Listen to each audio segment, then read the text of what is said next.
পথাৰত ভূঁই ৰোৱাত ব্যস্ত বিদ্যালয়ৰ ছাত্ৰ-ছাত্ৰী শুনিবলৈ আছো হোৱা যেন লাগিলেও তেনে এক পৰিৱেশৰ সৃষ্টি কৰিছে চিনামৰা জাতীয় বিদ্যালয়ৰ শিক্ষাৰ্থীসকলে। পাঠ্যক্ৰমৰ শিক্ষাৰ লগতে কৃষিভিত্তিক শিক্ষা প্ৰদানৰ বাবে ছাত্ৰ-ছাত্ৰীক কঠীয়া সিঁচা, ভূঁই ৰোৱাৰ লগতে ধান কটাৰো শিক্ষা প্ৰদান কৰা হৈছে। যোৰহাটৰ চিনামৰা জাতীয় বিদ্যালয়ৰ শিক্ষকৰ পদক্ষেপক শলাগ লৈছে অভিভাৱকসকলে।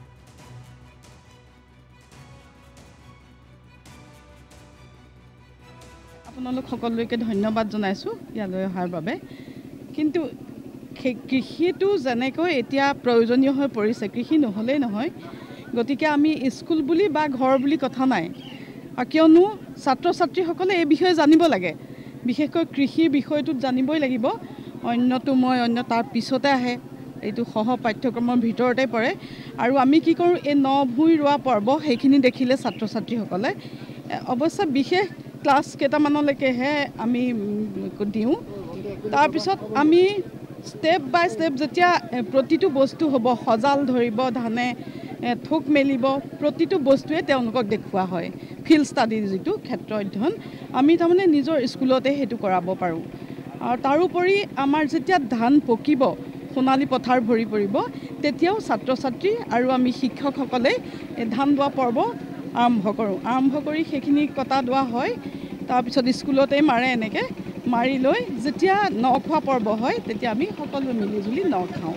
কথা হৈছে চিনামৰা জাতীয় বিদ্যালয়ত হৈছে জ্ঞান আৰু কৰ্মই ধৰ্ম, ইয়ে আমাৰ মৰ্ম। এই শ্লোগানেৰে আমি জন্ম মুহূৰ্তৰ পৰাই ছাত্ৰ ছাত্ৰীসকলক কৃষিৰ লগত যুক্ত কৰি আহিছোঁ। আৰু এই কথাটো জনা যায় যে আমি দেখোঁ যে সামগ্ৰিকভাৱে কি হয়, আমাৰ কেৱল ABCD 1 2 শিকি ল'ৰা ছোৱালীসকলে চাহ খাবলৈ যায়, কিন্তু খেতি পথাৰত আমি খেতি কৰাটো যে এটা পেচা হ'ব পাৰে, খেতি কৰাটো যে এটা মাদকতা আহিব পাৰে, খেতি কৰাটো যে এটা আনন্দ পোৱা যায়, এই কথাখিনি আমাৰ পথাৰত ভূঁই ৰোৱাত ব্যস্ত বিদ্যালয়ৰ ছাত্ৰ-ছাত্ৰী শুনিবলৈ আছো হোৱা যেন লাগিলেও তেনে এক পৰিৱেশৰ সৃষ্টি কৰিছে চিনামৰা জাতীয় বিদ্যালয়ৰ শিক্ষাৰ্থীসকলে। পাঠ্যক্ৰমৰ শিক্ষাৰ লগতে কৃষিভিত্তিক শিক্ষা প্ৰদানৰ বাবে ছাত্ৰ-ছাত্ৰীক কঠীয়া সিঁচা, ভূঁই ৰোৱাৰ লগতে ধান কটাৰো শিক্ষা প্ৰদান কৰা হৈছে। যোৰহাটৰ চিনামৰা জাতীয় বিদ্যালয়ৰ শিক্ষকৰ পদক্ষেপক শলাগ লৈছে অভিভাৱকসকলে।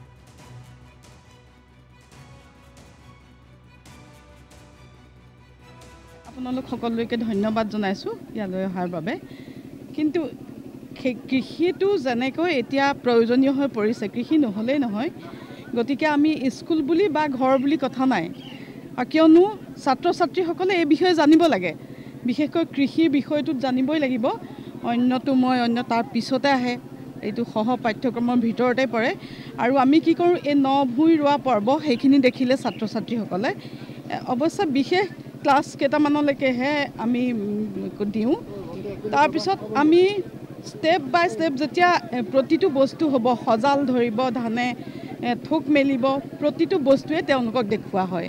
ফিল্ড ষ্টাডি যিটো ক্ষেত্ৰ অধ্যয়ন, আমি তাৰমানে নিজৰ স্কুলতে সেইটো কৰাব পাৰোঁ।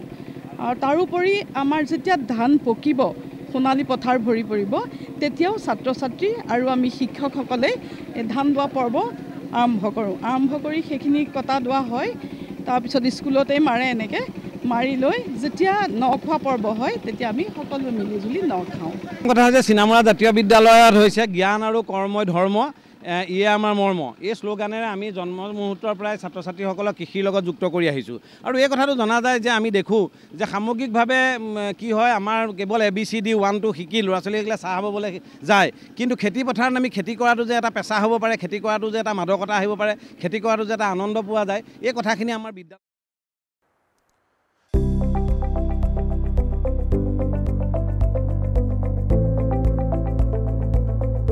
NB নিউজ, সহজ সৰল ভাষাত নৱভাৰতৰ কথা।